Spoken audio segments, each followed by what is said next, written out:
আরেকটি ম্যাচ, আরেকটি ফাইনাল। আকাশী নীল জার্সিতে কোপার ফাইনালে হতে যাচ্ছে ডি মারিয়ার শেষবারের মতো মাঠে নামা। আর্জেন্টিনার জার্সিতে এরপর আর দেখা যাবে না সেই চিরচেনা ট্রেডমার্ক হার্ট শেপের উদযাপন।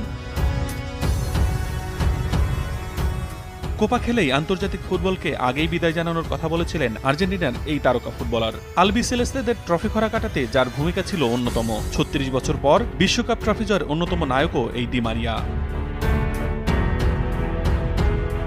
তার বিষয়ে বলা হয়ে থাকে, মেসির আলোতে কিছুটা আড়ালে থেকেছেন ক্যারিয়ার জুড়ে। অনেকেই বিশ্বাস করেন ফাইনালে ডি মারিয়া খেলতে পারলে ২০১৪ সালের বিশ্বকাপটাও হতে পারত আর্জেন্টাইনদের।